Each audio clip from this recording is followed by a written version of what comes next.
avalöök, katse 2 ja pall on mängus ja Eesti proovib täpselt samamoodi, ainult et nüüd see pall lendab otse vastaste jalale. Kristina Teern valmis seda mängu panema, keerutab päris hästi otse värava peale ja pallini ei jõudnud ja võidab Lillemäe hästi palli tagasi. Viga ei ole selles olukorras. Lillemäe ise läheb proovima ja lööb sealt 1-0. 12 minutit mängitud, kui Mari-Liis Lillemäe lööb oma koondise karjääri 4. värava ja ilmselt kõige ilusama seni. Ise võttis palli, ise lahendas ja Eesti juhib seda mängu teenitult 1-0.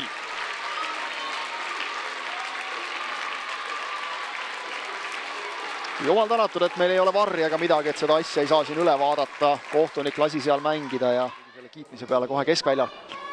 Kaitses meil õnneks on mängijaid ja tuleb sealt hea blokk ka, aga pall jääb Kosovole. Sinna on vaja ka nüüd jõuda ja latti läheb see löök. 7 mängu kirjas, aga nüüd siis 8. mäng Eestiga. Las see rekord nüüd ei jääda, me võtaksid hea meelega võidu. Nüüd tuleb ohtlik pallkaristus alasse, Liimets on vastas ja pall on väravas ja Kosovo viigistab seisu 1-1. Ei saanud Eesti praegu selle standardolukorra klaarimisega hakkama, pall kukkus tagumisse posti ja tundub, et värava autoriks on number 9 Katriina Pikai ehk siis kõige kogenum mängija.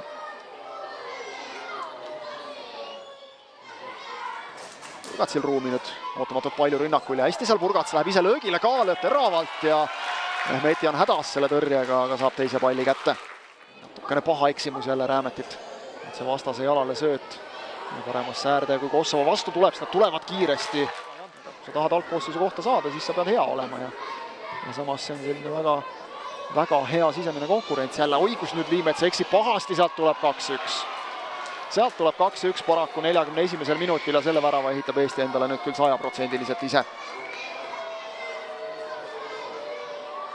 Nüüd mindi natukene liiga julgeks söötudega, selliselt oma karistusalas ei saa, eriti väravavaht, kui seal raamide vahelt väljas ja värava saab Mehmeti kirja, kes muu. Tuleb hea pall sinna mängijate summa, saab Mehmeti küll rusikad vahele, nüüd seal lükatakse vahetusest eelmises mängus. Ja siit kohe esimene võimalus ja Eesti lööb 2-2. 20 sekundit mängitud, kui Eesti koondis viigistab täiesti tühja koha pealt ja päris esimene asi ei ole.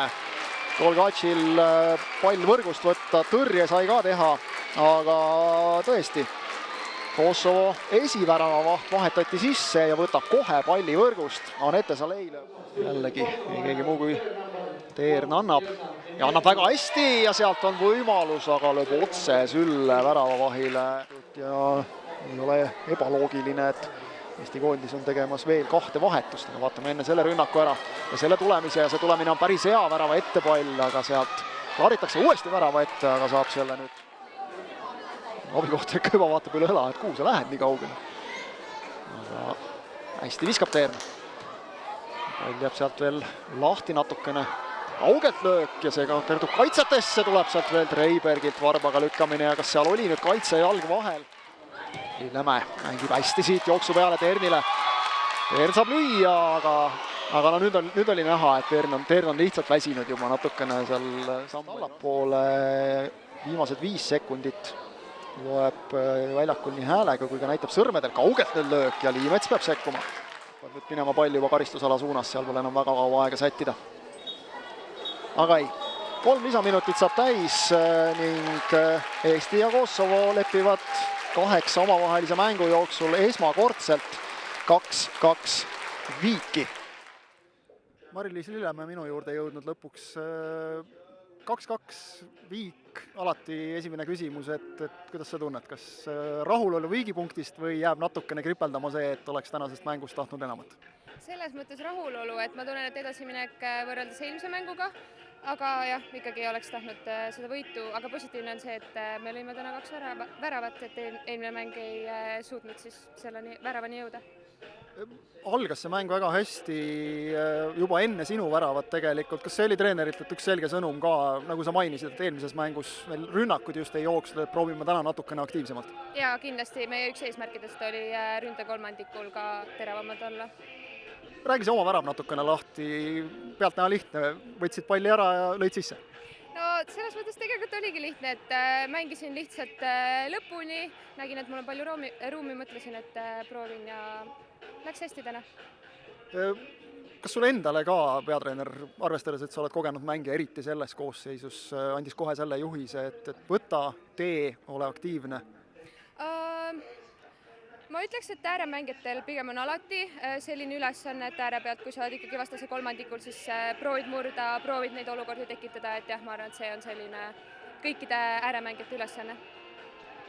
Nagu sa mainisid, võrreldes eelmise mänguga kõva edasiminek, selles plaanis meile kindlasti kaks väga head olulist mängu, kus me saime ka just harjutada seda palliga mängimist, mida me võib-olla kuskil valikmängudes saame vähem teha. Jaa, kindlasti selles mõttes ma arvan meie jaoks väga vajalikud mängud ja ma tunnen, et tiimina ka me oleme ikkagi mitu sammu edasi teinud. Meil oli natukene selline ebatraditsiooniline koondis, et kui nüüd hästi üldistada, siis meil vaata, et pool põhikoosseisu puudu, hästi palju noori mängijaid, kuidas sa selles plaanis sellele aknale tagasi vaatad? Mul on väga hea meel, et nii palju noori sai oma võimaluse ja on näha ka, et noored on isukad, tahavad, koguvad natuke kogemust ka ja siis siit saab ainult edasi minna. Samas mõnda neist noortest vaadates tundub, et seda kogemust oleks nagu väga palju juba all, et meil kuidagi seda pealekasvu tuleb väga palju. Jaa, selle üle on rõõm. Aitäh sulle ja ega muud jõudu järgmisteks mängudeks. Aitäh. Ja vaatame, kas kuskilt riietusruumist ka Aleksandra Ševoldajev meie juurde lõpuks jõuab, igatahes tuleb juba jooksuga, nii et oleme valmis kohe selleks teiseks intervjuuks ka. Nii, väga ilus spurt, Aleksandra, kohal. Küsin natuke sinu käest samamoodi, nagu Mari-Liisi käest just küsisin, et 2-2 alati see küsimus, et kas rahul viigiga või oleks tahtnud enamat? Ei ole rahul, jah. Oleksid tahtnud enamat ilmselt just selle mängupildi põhjal, et kuidas sa selle poolega rahule jääd täna? No ma näen, et siin kui võrrelda kahte mängu, et me saime nagu selle paremini võib-olla sellele iseloomule nagu pihta selles mõttes, et teadlikumalt teadsime või teadlikumalt tekitasime siis rünnakumomente, ka nii-öelda piisavalt ka koridorivahetusi, et võib-olla siis mingis hetkes nad tulid nagu uuesti mängu ja siis me hakkasime nagu kiirustama, et siis nad tulid veel rohkem mängu, eks ole, et seega võib-olla seal nüüd siin teisel poolel on ju siin lõpupoole ja esimese poole, võib-olla seal ka kuskil lõpupoole olid nagu need, millega ei ole päris rahul, et oleks tahtnud veel nagu teadlikumalt, et eriti esimesel poolel neid momente tekitada, aga mis puudutab, ütleme, siit teist poolaega, et ma arvan, et jällegi mingid momendid olid nagu väga-väga head, et on nagu ma arvan piisavalt palju asju, millega olla rahul. Loomulikult tahaks ikkagi, et siit küll 3 punkti ei saa, aga loomulikult tahaks võita, jah. See kontroll mängu üle, see tundus, et oli meil suure osa ajast olemas, palli valdamine, selles plaanis ilmselt väga hea mäng, just selles osas, et palli valdamine on see asi, mida me võib-olla valikmängudes nii palju teha ei saa.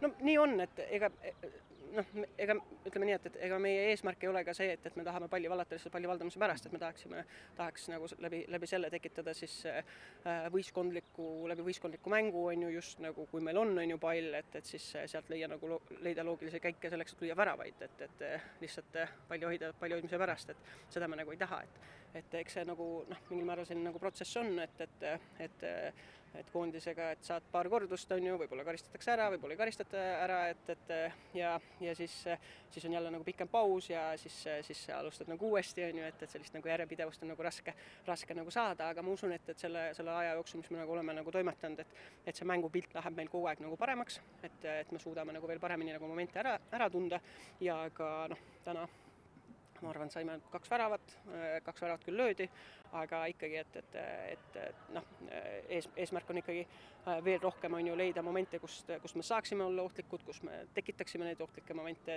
et ütleme seda arvu tahaks nagu tõsta, et mitte ainult nagu palli valeta, vaid just, et nagu olla nagu ohtlikud. Vahetusi sa tegid täna omajagu, küsin just Anette Salei ja ka Katariin Sauluse kohta, et kui palju need vahetused sunnitud olid, kui palju lihtsalt see, et sa tahtsid muuta asju natuke?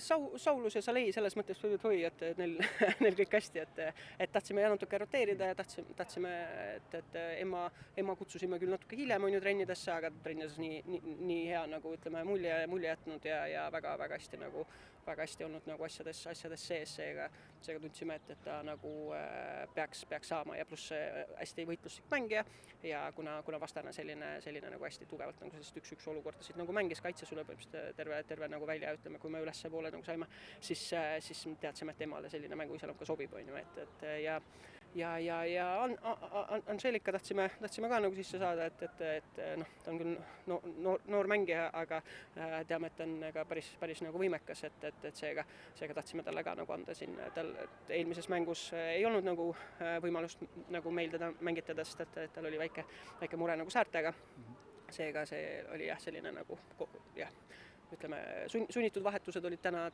Karola ja kahjuks Liisa soojendusel ka sai natuke haiget, et siis neid me pidime nagu siis Liisat ei saanud sisse panna ja Karola pidime nagu välja võtma, aga jah, Saulus ja Salei olid nagu sellised planeeritud. Selline kokkuvõttev küsimus lõpetuseks, et sa mainisid seda füüsilisust, kuidas et noored mängijad, kellel võib-olla rahvusvahelist kogemust vähe, kuidas nemad temana sellega sinu meelest hakkama said ja kuidas üleüldse noored mängijad selles aknas mis küljest nad ennast sulle näitasid?